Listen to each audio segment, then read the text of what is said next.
सर्वकल्याणिकारकं प्रधानं सर्वधर्माणां जैनं जयतु शासनं जैनं जयतु शासनम्।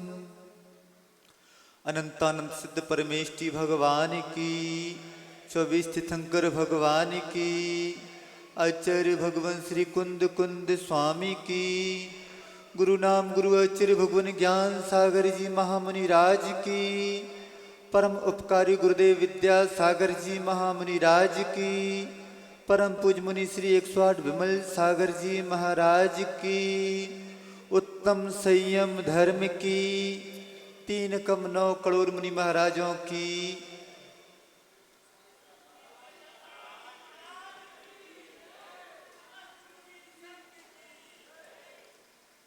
आप सभी धर्म सभा में बैठे हुए हैं और कुछ आत्म कल्याण के उद्देश्य को लेकर यहाँ पर आए भी हुए हैं।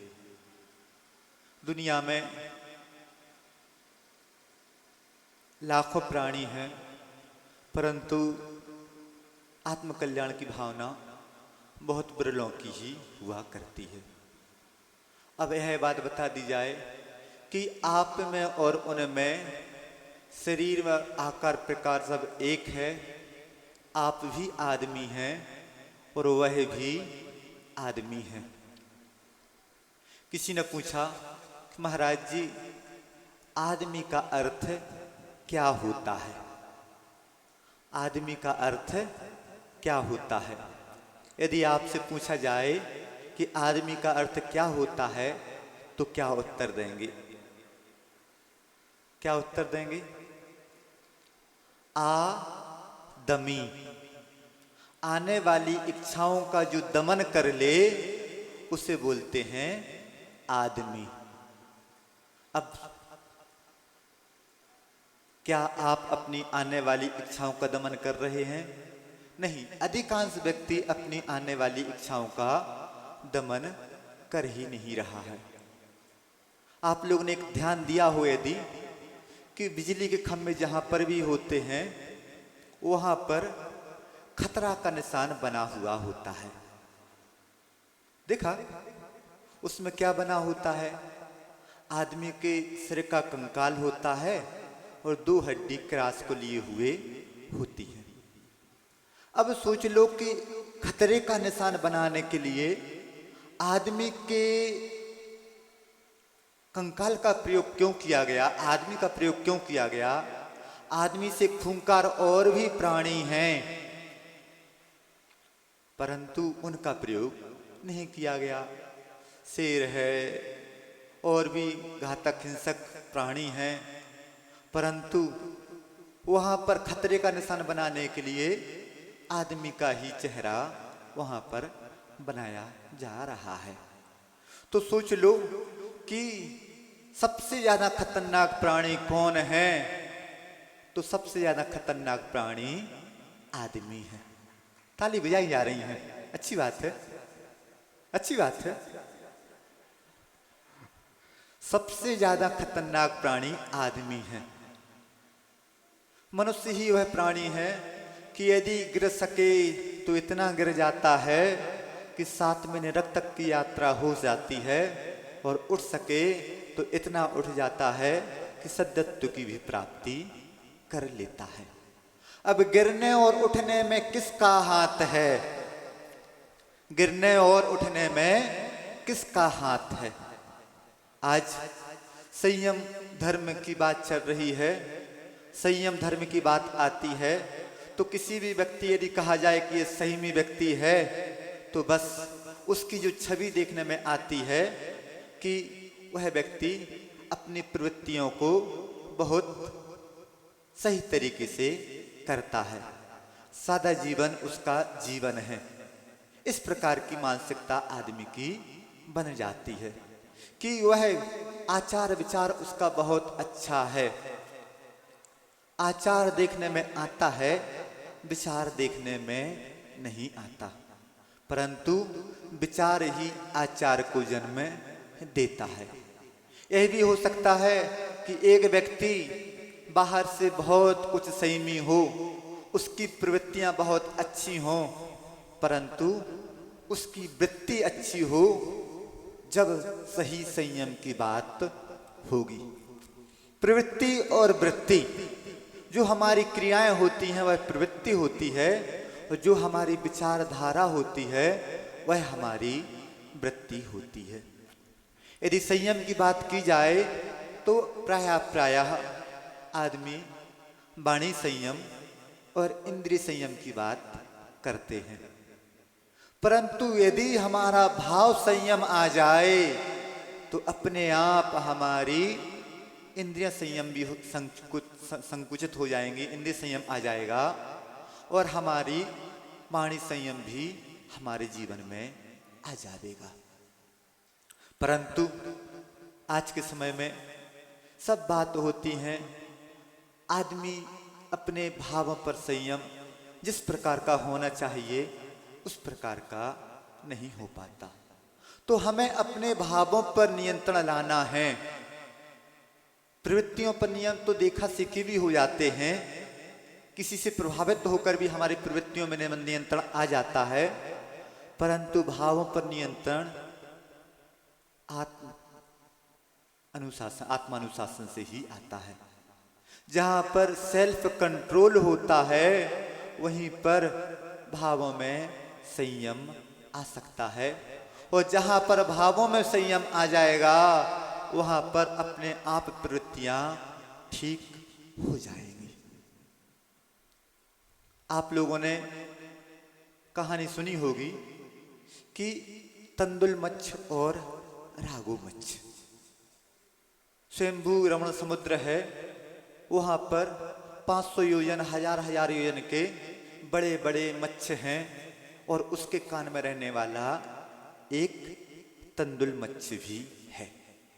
अब रागो मच्छ अपना मुंह फाड़े सो रहा है, और उसके मुख में से हजारों लाखों मछलियां निकलती चली जा रही हैं, और कान में रहने वाला वह तंदुल के आकार का तंदुल मच्छ सोच रहा है कि यदि इतनी मेरी इतनी बड़ी अवगाहना होती तो मैं एक भी मछली को जिंदा नहीं छोड़ता, सबको मैं खा जाता।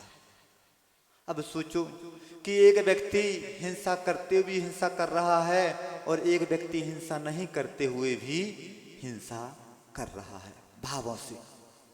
तो जहां पर भाव बिगड़ गए वहां पर उस तंदुल मच्छ की 7 महीने नरक की यात्रा हो गई। 7 महीने नरक जाने वाले दो ही प्राणी हैं, एक मच्छ और दूसरा मानव, मनुष्य। मनुष्य में भी पुरुष, स्त्री 6वें नरक तक जा सकती है और पुरुष 7वें नरक तक जा सकता है। तो सोच लीजिए कि भावों के माध्यम से भी इतना हमारा अहित हो सकता है। अब आज के समय में देखा जाए, क्या हम अपने भावों को नियंत्रण में रखे हुए हैं? तो नहीं, हम अपने भावों को नियंत्रण में नहीं रखे हुए हैं। रिमोट चलता है, रिमोट देखा है आप लोगों ने, चलाते हो। रिमोट हाथ में होता है, यहां से क्रिया होती है, और टीवी में या फ्रिज में या और जहां जहां वहां पर प्रतिक्रिया होती है। इसी प्रकार से हमारे भावों में, मन में हमारे कुछ विचार आते हैं और इंद्रियां उनका काम करती हैं। अब मन में विचार आ गए कि गुटखा खाना है, मन में विचार आ गए पंचेंद्रिय विषयों की पूर्ति करना है, तो मन में विचार आए, फिर बाद में क्रिया हुई। तो क्या हम अपने भावों पर नियंत्रण नहीं रख सकते? जरूर हम अपने भावों पर नियंत्रण रख सकते हैं।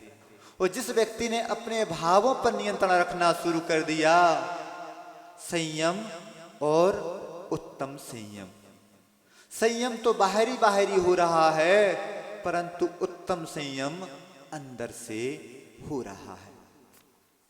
आदमी की उद्दाम प्रवृत्तियां जो होती हैं, आत्मा की प्रवृत्तियां कैसे बढ़ती चली जाती हैं, और क्या कारण होता है, तो सबसे पहले हमारी रागात्मक वृत्ति जो होती है, वह वृत्ति आदमी के उन इंद्रियों को काम करने के लिए प्रेरित करती है। आसक्ति भी होती है, बाहरी वातावरण का भी प्रभाव पड़ता है। ऐसा नहीं कि बाहरी वातावरण कैसे भी रहे और हम अपनी वृत्तियों को बहुत कुछ सुरक्षित रख सकें। तो कहा जाता है कि बाहरी वातावरण से भी बचना जरूरी हो जाता है। अब आज के समय में हर व्यक्ति के हाथ में सप्तव्यसन का पिटारा है। मोबाइल हर व्यक्ति के हाथ में है। अब यदि थोड़ा सा मन स्खलित हुआ नहीं कि कहीं से कहीं उसकी जो मोबाइल के माध्यम से सदुपयोग हो सकता था, जिस मोबाइल के माध्यम से बहुत कुछ धर्म ध्यान किया जा सकता था, परंतु क्या हो रहा है, उसका दुरुपयोग ही हो रहा है। कहा जाता है अच्छी खबर बुरी खबर को दबा देती है, बुरी खबर अच्छी खबर को दबा देती है। आज बुरी खबर को सुनने वाले ज्यादा हैं और अच्छी खबर को सुनने वाले कम हैं। बुराइयों की ओर आकर्षित होने वाले ज्यादा हैं, अच्छाइयों की ओर आकर्षित होने वाले बहुत कम हैं। आचार्य महाराज सुधा सागर जी महाराज जी भी हों, प्रमाण सागर जी महाराज जी भी हों, एक से एक प्रवचन करने वाले हैं, परंतु उनको सुनने वाले 10-20 हजार व्यक्ति ही हुआ करते हैं। परंतु यदि कुछ उल्टा सीधा करने वाले बोलने वाले हों, अभी एक कुछ घटना घटी दमोह के आसपास, उस खबर को सुनने वाले देखने वाले लाखों हो गए। मुनि महाराज से संबंधित ही थे और मुनि महाराज के प्रवचन सुनने वाले, अच्छाई को जानने वाले हजारों में ही हैं। तो क्या कारण है? उसका मुख्य कारण यही है कि हमारा मन नीचे की ओर ही जाता है। यदि हम अपने मन को ऊपर की ओर ले जाएं तो बहुत कुछ संयम का पालन हो सकता है। संयम क्या चीज है? संयम क्या चीज है? तो एक हाइकू लिखा था, संयम क्या है? बिना ब्रेक की गाड़ी नहीं चलाना। संयम क्या है? बिना ब्रेक की गाड़ी नहीं चलाना। अब सोच लीजिए कि आपके पास अच्छी से अच्छी लाखों करोड़ों की गाड़ी हो सकती है, हो यदि किसी के पास सब कुछ अच्छी से अच्छी सुविधाएं हैं, स्पीड भी बहुत अच्छी है, सब कुछ अच्छा है, परंतु उस गाड़ी में ब्रेक नहीं है, तो क्या उसे आप चलाना चाहेंगे? जब एक आदमी साइकिल भी बिना ब्रेक की नहीं चलाना चाहता है, तो लाखों करोड़ों की गाड़ी जिसके एक्सीलेटर पर आपने पैर रखा नहीं कि 4 सेकंड में उसकी 200 की स्पीड भी हो सकती है। देखने में बहुत सुंदर है, जिस व्यक्ति के पास हो उसकी इज्जत अपने आप बढ़ जाती है, उसका रुतबा अपने आप देखने में आ जाता है, परंतु ब्रेक ना हो तो क्या कोई व्यक्ति उसे चलाएगा? नहीं, उस गाड़ी को कोई व्यक्ति नहीं चलाएगा।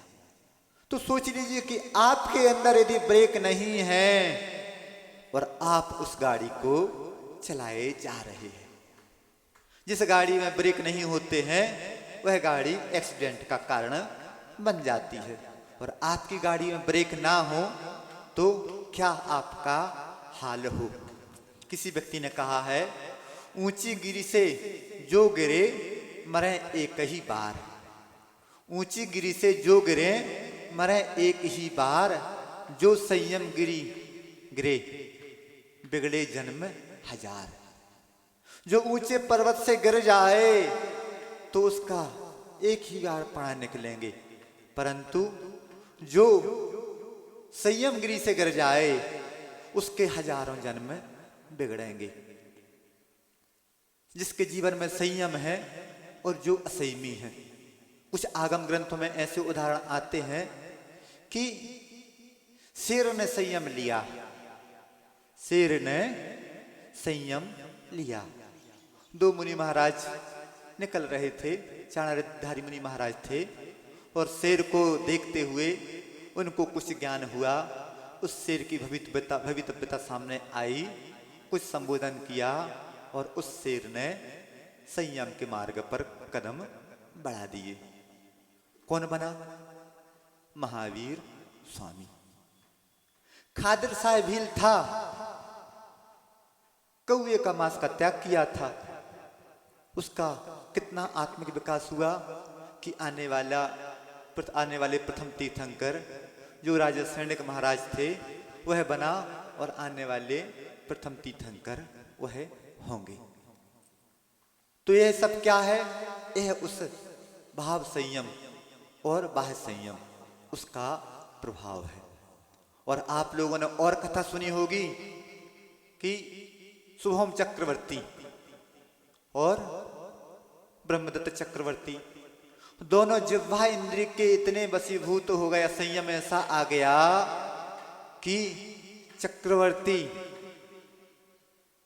स्वर्ग भी जा सकता है और मोक्ष भी जा सकता है और नरक भी जा सकता है।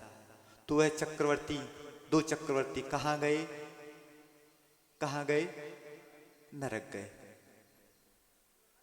तो अब सोच लो कि संयम और असंयम, संयम छोटा सा एक संयम, छोटा सा एक नियम क्यों ना हो, छोटा सा एक नियम भी हमारे लिए कष्ट सहिष्णु बनाता है। आज के समय में जो व्यक्ति सहिष्णु है उसके जीवन में शांति है, उसके जीवन में सुख है। सहिष्णु क्या चीज है? सहिष्णुता दूसरे के विचारों को हमें सहन करना है और अपने कष्टों को भी हमें सहन करना है। छोटा सा नियम, एक छोटा सा नियम ही तो था और उसने महावीर की यात्रा करा दी, महावीर बना दिया। अब सोच लीजिए कि आप यदि छोटा सा नियम ले लें तो आपका कितना आत्मिक विकास हो सकता है। परंतु आज के समय में सब बात चलती हैं और सब बातों के साथ ऐसा सब चलता है, ऐसा बोलने वाले व्यक्ति हैं। अभी एक गोरझामर की बिटिया आई थी चौका लगाने के लिए और उसने एक बहुत अच्छी बात बताई, अच्छी बात नहीं बहुत बुरी बात बताई।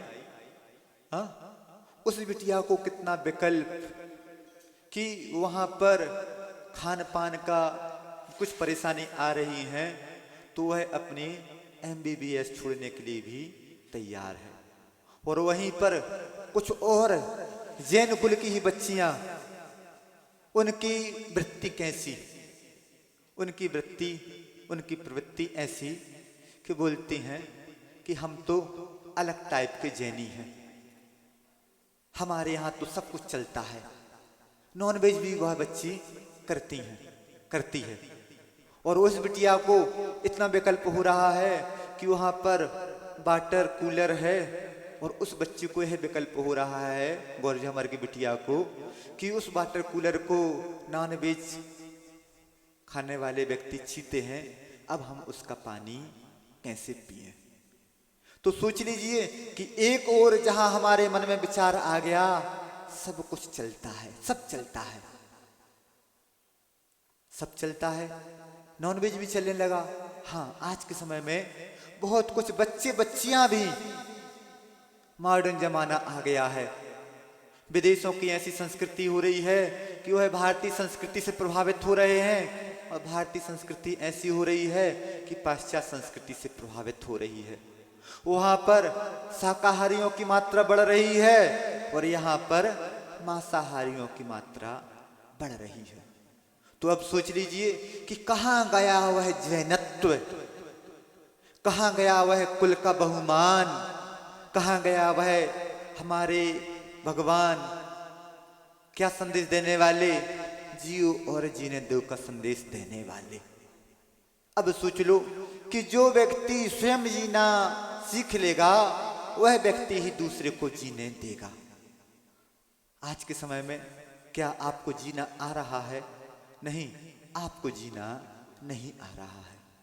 जिस व्यक्ति को जीना आएगा ही नहीं, वह व्यक्ति क्या दूसरों को जीने देगा। अब सोच लो कि जहां पहले जैन कुल की पहचान क्या होती थी, व्यक्ति कभी रात्रि में भोजन नहीं करता था, व्यक्ति कभी भी पानी छाने जाता बाहर जाता था तो उसके साथ एक लोटा और एक कपड़ा साथ में जाता था। परंतु आज का जैनी सब कुछ चलता है, सब कुछ चलता है, ऐसी भावना। एक और तो आप यदि कहीं भी बाहर जा रहे हैं, विदेशों में जा रहे हैं, और वहां पर यदि ये बोल दिया जाए कि आपको क्या चाहिए, बस इतना ही बोल दिया जाए, हमें जैन फ्रूट चाहिए, जैन भोजन चाहिए। उस जैन भोजन, वहां पर जैन का कैसा सम्मान दिया जा रहा है कि आलू प्याज लहसुन से रहित भोजन को जैन भोजन की संज्ञा दी जा रही है। और आज के समय में आज का जैनी, यहाँ का जैनी, हमें सब कुछ चलता है। जब सब कुछ चलता है, ऐसी भावना आ जाएगी तो क्या भावों का संयम है, क्या इंद्रिय संयम है? नहीं, ऐसा कोई संयम जीवन में नहीं है। आज थोड़ा 5-10 मिनट का समय थोड़ा ज़्यादा ले लें यदि, तो आप लोग विकल्प नहीं करना, क्योंकि जो जैनत्व पर आज कुठाराघात हो रहा है, बहुमान खत्म हो रहा है, आचार विचार बिगड़ रहे हैं, खान पान बिगड़ रहा है, रहन सहन बिगड़ रहा है, उसके लिए बहुत कुछ कारण यह बन रहा है, सब कुछ चलता है, देखा सीखी हो रही है। जिह्वा इंद्रिय के वशीभूत होकर आदमी क्या पाप नहीं कर रहा है। तो सोच लो कि यदि हम प्राणी को प्राणी ना समझें, उसको खाद्य सामग्री समझ ली जाए, संगी पंचेंद्रिय जीव की हिंसा हो रही है, मांसाहार, जिस व्यक्ति के भावों में क्रूरता होती है, वह व्यक्ति का खान पान ही ऐसा होता है। कहां पर भाव आए थे तंदुल मच्छ के, और 7 में नरक की यात्रा हो गई। और जब व्यक्ति का आचार विचार ही बिगड़ जाए, उस व्यक्ति की क्या स्थिति नहीं होगी। कुछ समय के आनंद के लिए कहा जाता है, उतरी घाटी हुई माटी। घाटी उतरी नहीं कि माटी हो गई। जिह्वा पर जब तक आपको जिह्वा पर कुछ रखा है, तब तक आपको स्वाद आ रहा है, और जैसे ही जिह्वा से नीचे उतर गए, क्या आपको स्वाद आएगा? एक शाकाहारी हाथी सबसे बलवान है, और मांसाहारी, आज के समय में व्यक्ति की मानसिकता ऐसी बन गई कि यदि मांसाहार करेगा तो वह बलवान रहेगा। एक से एक पहलवान हुए हैं, शाकाहारी हैं, और ओलंपिक में मेडल विजेता भी है। परंतु आज का व्यक्ति वह सोच रहा है कि मांसाहार खाने से ही आज के समय में जो इतनी बड़ी बड़ी महामारियां आ रही हैं, तो क्या कारण रहा? मांसाहारी मुख्य रूप से कारण रहा। कोई भी जहां देखा जाए, जितनी भी महामारियां आई हैं, एक ही कारण रहा है, मांसाहार। शाकाहार से बीमारियां फैली ही नहीं। अब सोच लीजिए कि एक व्यक्ति, एक डॉक्टर है, किसी व्यक्ति का ऑपरेशन कर रहा है, तो उसके हाथ में भी ग्लोव्स हैं और मुख में भी मास्क है। क्यों? क्योंकि यदि हम कुछ कर रहे हैं तो उसके बैक्टीरिया हमारे पास ना आ जाएं और हमारे बैक्टीरिया उसके शरीर में ना चले जाएं। अब क्या मनुष्य के मांस में ही बैक्टीरिया है? क्या मनुष्य को ही बीमारियां होती हैं? क्या जानवर को टीबी, कैंसर, एड्स की बीमारी नहीं हो सकती है, या और प्रकार की बीमारी नहीं हो सकती है? ऐसे बैक्टीरिया होते हैं उस मांस में कि उसको कितना ही क्यों ना उबाल लिया जाए, वह अपना असर नहीं छोड़ता। और आज के समय में जितनी बीमारियां हो रही हैं, कोरोना जैसी बीमारी, जिससे पूरा विश्व हिल गया, क्या कारण रहा? यही कारण रहा। कहने वाले तो यह कह रहे हैं कि चीन ने उस बैक्टीरिया को बनाया, और बहुत कुछ कहने वाले यही भी कह रहे हैं कि चमगादड़ के मांस में वह बैक्टीरिया पाया जाता है, उसके माध्यम से वह बीमारी आई। मेड काऊ एक बीमारी, जानवरों को मांस खिलाना शुरू कर दिया गाय के लिए। गाय पागल हो गई। ब्रिटेन में लाखों जानवरों को, हजारों जानवरों को जिनको मांसाहार के लिए पाला जाता था, उनके लिए मार दिया गया, उनके लिए जमीन में दफन कर दिया गया। स्वाइन फ्लू बीमारी आई, हजारों जानवरों के लिए, लाखों जानवरों को, सूरों के लिए मार दिया गया। बर्ड फ्लू ऐसी बीमारी आई कि यदि उस पक्षी का मांस इंसान खा ले तो वह व्यक्ति भी मरने की कगार पर पहुंच जाए। हजारों लाखों करोड़ों मुर्गी मुर्गों को काट दिया गया। तो सोच लीजिए कि जिह्वा इंद्रिय के वशीभूत होकर आदमी कितना पाप नहीं कर रहा है। पंचम काल समाप्ति की ओर है, ऐसा एक मत है। कहा जाता है, दो मत मिलते हैं। एक मत बोल रहा है कि पंचम काल को अभी 3000 वर्ष हुए हैं, और एक मत बोल रहा है कि पंचम काल के लिए खत्म होने के लिए 3000 वर्ष बचे हुए हैं। तो आज मनुष्य की प्रवृत्ति देखी जाए तो उसको देखकर ऐसा ही लगता है कि जरूर दूसरी बात सत्य हो सकती है कि पंचम काल के लिए 3000 वर्ष ही बचे हैं, ऐसा लगता है।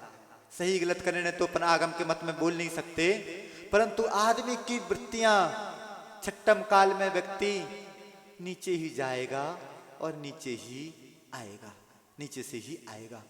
तो पंचम काल का अंत यदि होगा तो अधिकांश व्यक्ति की वृत्तियां ऐसी ही हो जाएंगी कि व्यक्ति की यात्रा नीचे की ओर ही होगी। अब सोच लो कि मात्र जिह्वा इंद्री, एक होता है प्रत्यक्ष मांसाहार, एक होता है अप्रत्यक्ष मांसाहार।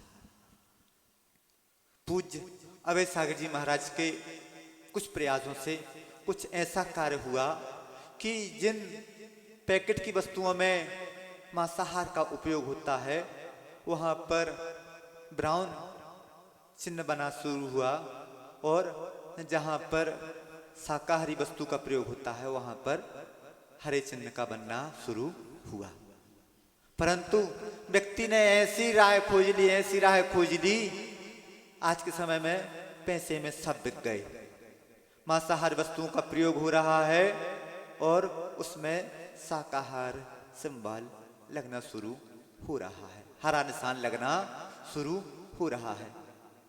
यदि हम अपने जिह्वा इंद्रिय पर थोड़ा कंट्रोल रखें, पहले के समय में इतनी पैकेट की वस्तुएं नहीं चल रही थीं, परंतु आज के समय में इतनी पैकेट की वस्तुएं चलना शुरू हो गईं, तो क्या कारण रहा?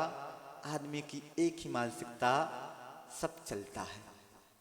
बस जहां पर इस प्रकार की मानसिकता आ गई, आज का अधिकांश जैनी प्रत्यक्ष नहीं तो अप्रत्यक्ष रूप से मांसाहार का प्रयोग कर रहा है। जो फास्ट फूड की जितने भी वस्तुएं हैं, जितने भी चाइनीज हैं जिसमें अजीनोमोटो डलता हो या और भी कुछ वस्तुएं डलती हो, सब मांसाहार है। अब सोचो कि जैनी व्यक्ति एक इंद्री, दो इंद्री, तीन इंद्री, 10 लक्षण के पर्व लगे हुए हैं, प्रतिक्रमण कर रहा है कि यदि हमसे एक इंद्री, दो इंद्री, तीन इंद्री जीवों की आराधना हुई हो तो तस्मिच्छा में दुक्कड़म, और वही खा रहा है। तो क्या जैसा खाए अन्न वैसा होवे मन, जैसा हम खाएंगे वैसे ही हमारे विचार बनेंगे। अब सोच लो कि क्या हमने अपने जनत्व को सुरक्षित रखा? नहीं, हमने अपने जनत्व को सुरक्षित रखा ही नहीं। हम लोगों के पास बच्चे, माता पिता आते हैं, छोटे छोटे बच्चों को लाते हैं, बच्चे ने रोना शुरू कर दिया, उस बच्चे के हाथ में 2 वस्तुएं जरूर होती हैं, एक पैकेट और एक मोबाइल। अब सोच लीजिए कि छोटे से बच्चे को आपने अभी से व्यसनी बना दिया।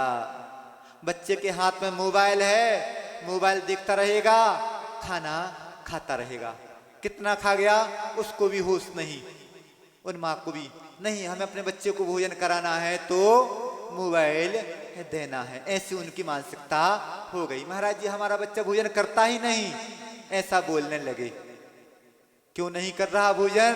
क्योंकि आपने उसको व्यसनी बना दिया। अब सोच लीजिए कि छोटा सा बच्चा 6-7 माह 8 माह साल 1-1.5 साल का बच्चा है और उसके जीवन में इतना व्यसन आ गया। किस कारण से आ गया? माता पिता ने उसको संस्कार नहीं दिए। यदि बच्चों को संस्कार देना है, बच्चों के जीवन में संयम लाना है, तो आपको स्वयं संयमी होना होगा। यदि बच्चों के जीवन को सुधारना है तो आपको अपना जीवन सुधारना होगा। परंतु क्या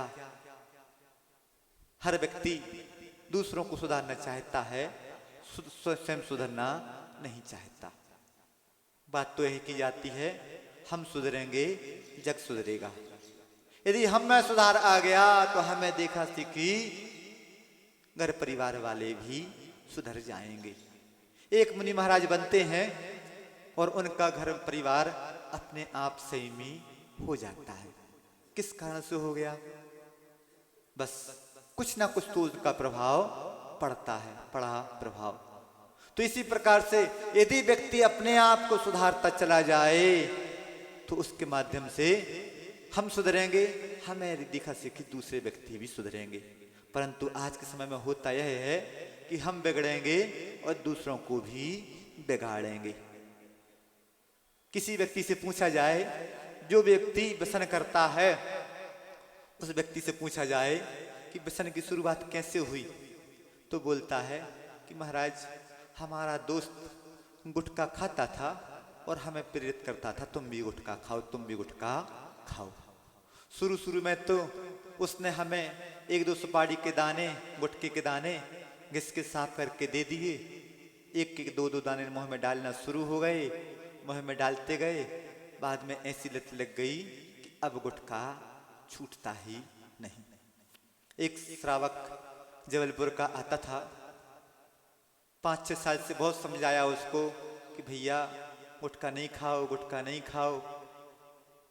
2-4-5-6 महीने पहले खिमलासा में जब हम लोग विराजमान थे, उस समय वह व्यक्ति आया और आके उसने रोना शुरू कर दिया। क्यों भाई, क्या हो गया? महाराज जी, जीव में एक छाला हो गया है और जो भी उसकी चेकअप करवा के आए हैं, डॉक्टरों ने ये बोला है संभावना लग रही है कैंसर की। अब उस व्यक्ति को इस बात का दुख नहीं था कि मुझे कैंसर हो गया, उस व्यक्ति को इस बात का दुख था कि महाराज जी हमने आपकी बात नहीं मानी। यदि पहले बात मान ली होती तो कैंसर नहीं होता। अब बाद में रोने से क्या हो रहा है, उस बच्चे की जीभ काट के अलग कर दी गई। यहाँ पर सभा में बैठे हैं कई व्यक्ति ऐसे हो सकते हैं कि जर्दा गुटखा का सेवन हो रहा होगा, होता है, 10 दिन के लिए तो छूट जाता है, परंतु 11वें दिन फिर चालू हो जाता है। क्यों चालू हो गया? क्यों? क्योंकि विचार शक्ति, हमारी विचार अभी बोल रहे हैं कि 10 लक्षण लगे हैं, अभी नहीं खाना है, तो अभी 10 दिन के लिए छूटा है। और जैसे ही 10 दिन होते नहीं कि फिर खाना शुरू हो जाता है, अपने आप अंदर का कीड़ा कुलबलाना शुरू हो जाता है। अपने वो खाना है, मुझे खाना है, ऐसी उस व्यक्ति की भावना आ जाती है। तो यदि व्यक्ति सोच ले तो अपने जीवन को बदल सकता है। आचार्य महाराज ने हम लोगों के लिए दीक्षा दी, आप लोगों के बीच से ही उठकर हम लोग आए। आचार्य महाराज कहा करते थे कि किसी व्यक्ति से प्रभावित होकर दीक्षा नहीं लेना। जब तक अंदर से विचार ना आए तब तक दीक्षा नहीं लेना। और फिर क्या बोला? अचिसी ने बोला कि दीक्षा तो दे रहे हैं हम, परंतु गुण स्थान नहीं दिया जा सकता। गुण स्थान तो आपको अपने अंदर के भावों को संभालोगे तब गुण स्थान की प्राप्ति होगी, अपने गुण स्थान को सुरक्षित रख सकोगे। तो बस सोच लीजिए कि यदि हम अपने विचारों पर कंट्रोल करना शुरू कर दें तो क्या नहीं कर सकते हैं। एक उदाहरण आप लोगों के इस दुर्लभ पर्याय मिली है और उसका आप कितना सदुपयोग कर रहे हैं। एक राजा था, उसके बच्चे का जन्मदिन था, सभी आए और राजा ने बहुत उपहार दिए। उसके घर में जो सफाई करने वाली एक महिला थी राजा के महल में, वह कुछ कारणवश उस दिन नहीं पहुंच पाई, दूसरे दिन पहुंची। राजा से कुछ प्रार्थना की कि हमें भी कुछ भेंट दी जाए। तो राजा ने देखा तो उसकी नज़र एक रत्नों से जड़े हुए स्वर्ण के टुकड़ा रखा हुआ था उस पर पड़ी, और सोचा कि यह महिला हमारे परिवार की, राजमहल की इतनी सेवा करती है, बच्चे की इतनी सेवा कर रही है। तो उसने उस टोकरे को उस महिला को दे दिया। अब जिसमें रत्न जड़े हुए हों और एक एक रत्न करोड़ों रुपए का है, कुछ दिन बाद देखा जाए कि उस महिला की स्थिति में क्या परिवर्तन आया। राजा जाके देखते हैं तो वह महिला उस रत्न जड़ित टोकरे में मल फेंक रही है। क्या कर रही है? राजा को देखती है तो राजा के मन में एक ही बात आती है कि अपात्र को मैंने जो वस्तु नहीं देनी थी, अपात्र को मैंने वह वस्तु दे दी है। तो ऐसे ही आप लोगों को वह रत्न जड़ित स्वर्ण का टोकरा मिला है और आप लोग उसमें मल फेंक रहे हैं। सोच लीजिए कि जिस मनुष्य पर्याय के माध्यम से आप लोग अपने आत्मा की कल्याण कर सकते थे, परंतु आप लोग उसका क्या कर रहे हैं? विषय भोगों में आपने उसको लगा दिया। जब तक विषय भोगों की चाह ना रहेगी तब तक इंद्रिय संयम नहीं आएगा। संयम का आप लोग पालन कर ही नहीं सकेंगे। तो यदि हर आदमी अपने भविष्य को बदलना चाहता है, परंतु भविष्य को वह व्यक्ति बदल नहीं पाता। क्यों नहीं बदल पाता? एक हाई को लिखा था, भविष्य नहीं आदतें बदल लो, जीना सीख लो। भविष्य नहीं आदतें बदल लो, जीना सीख लो। उस व्यक्ति को ही जीना आएगा जो व्यक्ति अपनी आदतें बदल लेगा। यदि आप अपनी आदतें नहीं बदल रहे हैं तो आप रत्न जड़ित स्वर्ण के टोकरे में मल ही फेंक रहे हैं।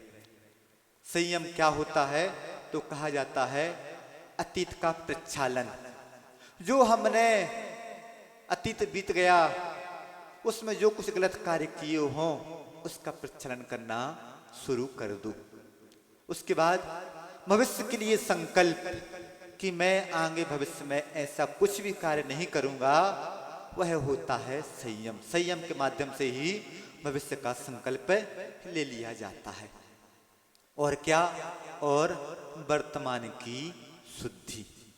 हमें अपने वर्तमान को अच्छा बनाना है, इसलिए संयम को ग्रहण किया जाता है।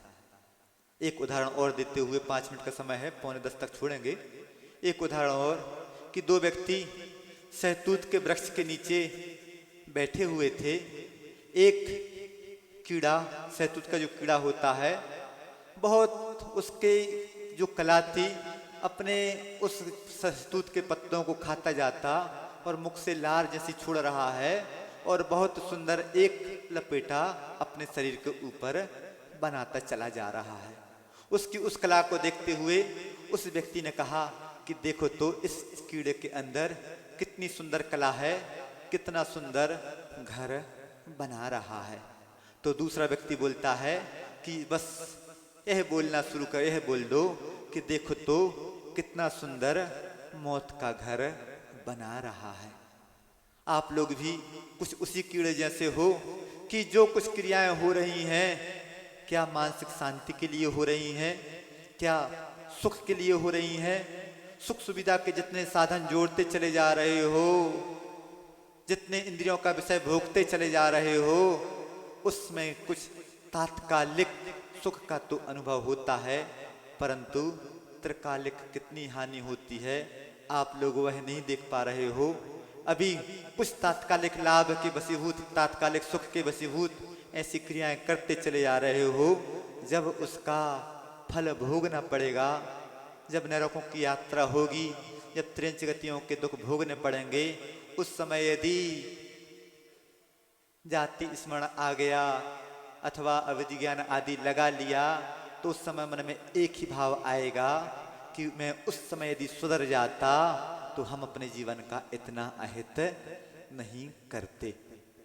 आप जो भी क्रिया कर रहे हैं, सोच लें, देख लें, जान लें कि क्या यह क्रिया हमारे आत्मा के हित के लिए है या अहित के लिए है।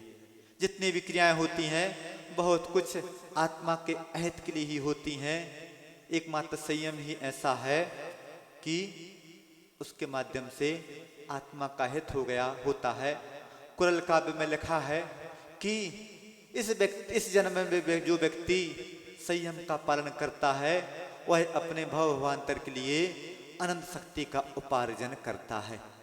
अब सोच लीजिए कि उस संयम के माध्यम से अनंत शक्ति की प्राप्ति होना है, होती है, परंतु आज का व्यक्ति असंयम में ही सुख मान रहा है और अपने आगे के लिए पाप के बोझ बीज बोता चला जा रहा है, अपना अहित करता चला जा रहा है। तो बस एक ही सूत्र को याद रखो, संयम क्या है? बिना ब्रेक की गाड़ी नहीं चलाना। अभी तक बिना ब्रेक की गाड़ी खूब चला ली, अब कुछ ब्रेक लगाना शुरू करो। किस पर? अपनी प्रवृत्तियों पर भी और अपनी वृत्तियों पर भी। जिस व्यक्ति ने अपनी वृत्तियों पर ब्रेक लगा लिया, उसकी प्रवृत्ति अपने आप सुधर जाएगी और उसकी भी यात्रा शेर के से महावीर की ऐसी यात्रा हो गई, वैसे ही आपका भी आत्मकल्याण होगा। तो सबसे पहले यह देखना शुरू कर दो कि हम कितने जिह्वा इंद्रिय के वशीभूत हैं, कितना हमारे पास इंद्रिय असंयम है और कितना हमारा वाणी का असंयम है। वाणी का असंयम भी बहुत कुछ घातक होता है, कलह को करने वाला होता है।